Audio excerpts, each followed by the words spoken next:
What is that thing in the back? That is some foreshortening. Wait.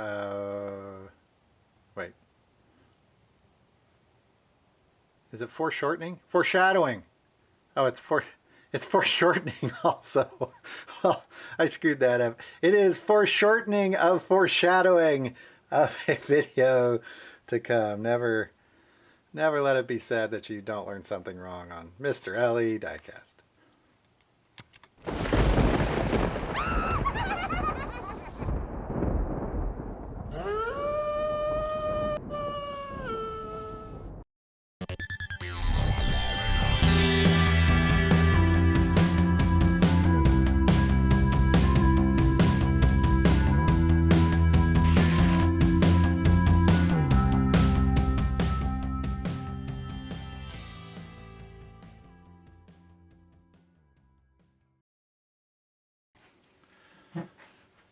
Today we're going to be looking at the 2005 series, the Hot Wheels Classics Series 1. I have collected most of these now. It's taken me a while, but I thought we'd do a video on them. I have all of Series 1 and Series 2 except one car in each set. And we'll have Series 3, 4, and 5 wrapped up pretty soon. The Classics, again, came out 2005. Lasted for around 5 years. They were on the shelf much longer than that. And there were 5 series. Now, Series 1, 2, and 3 were relatively simple to keep track of. Series 4 and 5 had a little bit of complications for collectors. We'll talk about those when we get to them. This one, I wanted to show an example of how these work. Now, the Classics were made for the adult collector, for the most part. They were not cheap. They were about $3.99 when they came out. So I don't think they sold particularly well. The first series probably sold the best, and then they fell off a little bit after that, I think. Series 4 and 5 are probably the 2 hardest series to complete. Series 1, 2, and 3 are relatively easy. There were some chase pieces associated with these. We'll get to those in another video. There is also some variations that showed up in different stores like Walmart, Target, so forth, and we'll deal with those when we get there. They came in a lot of colors, and that was the trick to these. Let me get some here to show you. And to tell you the truth, I don't really know how many colors there are of each of these. When I said I had a complete set, I collect one car of each. I am not about to search down all the colors. I do pick up different colors as I find them, and you know, some colors were a little bit harder to find than others. In most cases, the colors were rather random.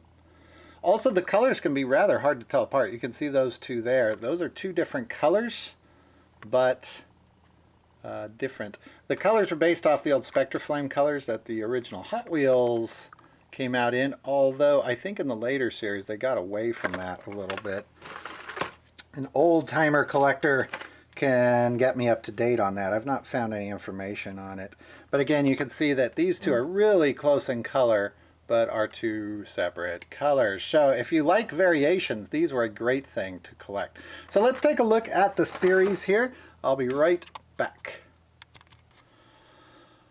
So I'll go through each of the cars. Now, I am missing one car from this set for no other reason than I really thought I had it all along. And it turns out I didn't. There are the cars that are in the set. There was 20, I want to say 24, we'll find out here. I think there was 24 in this set. And I am missing the go-kart right there. It is not a particularly hard one to find. I've seen it many times. I just thought I had it. So I'll give you a picture of that when we get to it. Let's get right down to it. Now remember, these came in lots and lots of different colors. I just picked some various colors so you can see the different colors of these. For the most part, they're all Spectraflame here in this first series. There are a few that I have questions about. I'll point those out when we get there. Number 1 was the 1957 Chevy Bel Air.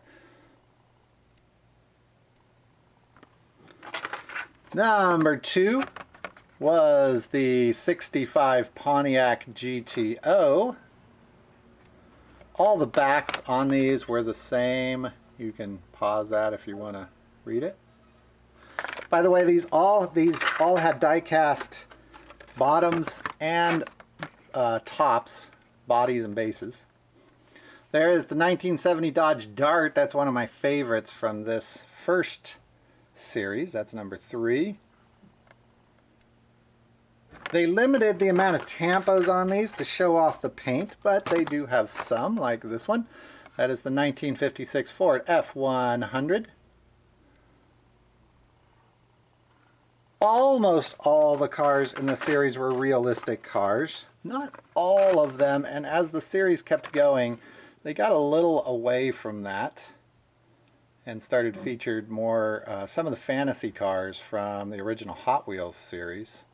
That is the 67 Dodge Charger, another one of my favorites. You can get a close-up of that paint. The paint on these is really nice. But at $399 when they came out, that's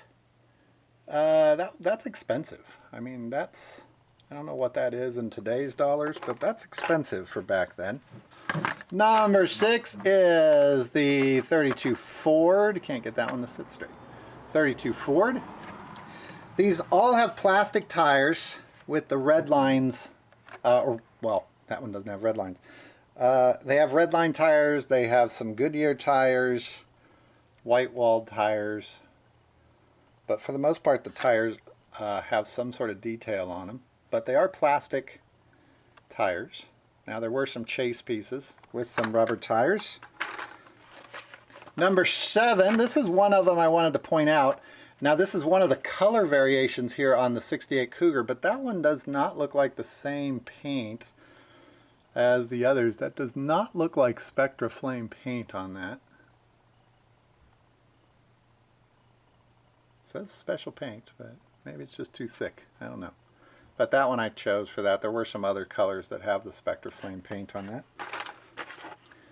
Here is number 8. That is the Chevelle, another one of my favorites. These are heavy cars. That Chevelle is that's a heavy casting to start with, but all metal. Now, if you're looking to collect these, far better to collect them today than when they came out, because they will not be going for $3.99 for the most part. I usually don't pay any more than $2, and if I can get like 2 for $3, that's kind of my going rate for these. There again are some that you're just not going to find for that price, but most of these I pay $1 to $2 for at car shows. People tend to be trying to get rid of them in bulk. But if I was trying to collect every color, I think I would go mad. In fact, there you go. There's a price that is nowhere near what I pay for that. Not going to pay that much.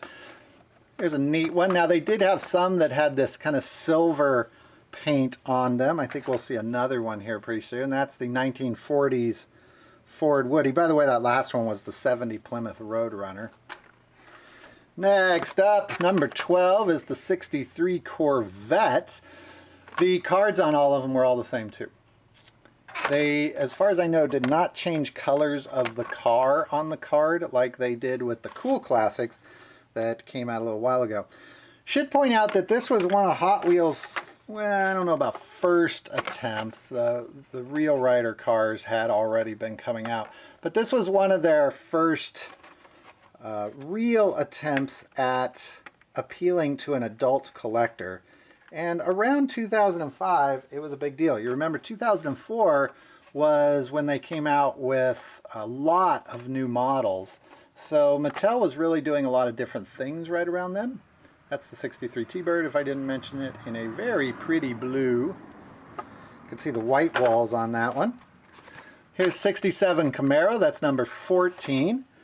That's in the same blue. I tried to separate those. I think I only have one of the Camaro. Camaros are one of the ones that tend to cost more in this series with the opening hood. Number 15, one of my favorites, that is the Baja Breaker. Number 16 was actually the last one I got for no reason other than, again, I thought I had it and figured out I didn't. That is the Chevy Nomad in a cool looking purple pink color. It's actually more pink than it looks like it's showing up here on film.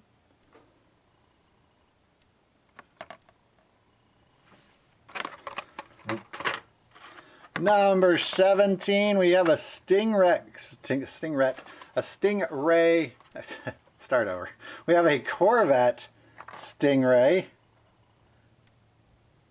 And this one's an interesting color. It's kind of a dull purple or a pastel purple. There were some inconsistencies in the colors of these two, as you'd imagine, just like the original Redlines. That Spectra color paint is pretty dependent on the metal underneath it and how thick you spray it. So here's an interesting one. This was the Firebird Funny Car, probably the heaviest, maybe the Baja Breaker's heavier, but one of the heavier ones. A lot of Tampas on that one, in a very cool green color, like a lime green. That's number 18.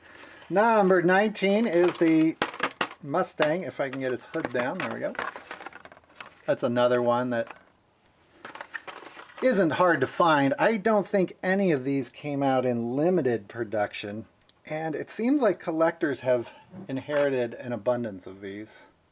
I think it's the colors, so people were buying them up for the colors, and now when they're getting rid of them, you tend to see a lot of these at once.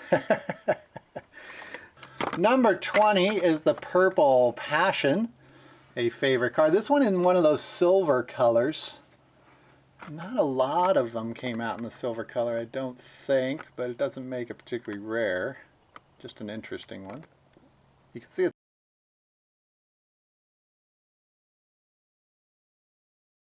Number 21 is the Pit Cruiser, the first motorcycle that we've seen.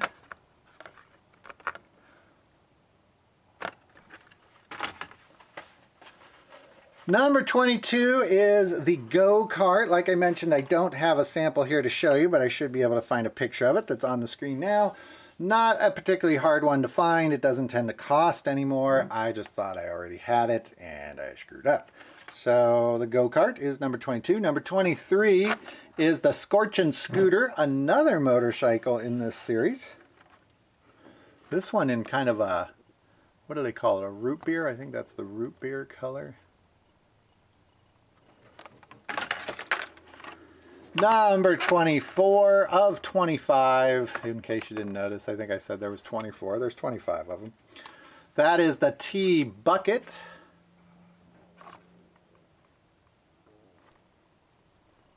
And the last one, number 25, one of my favorites, and I really like this color of it, and that is the VW Bug.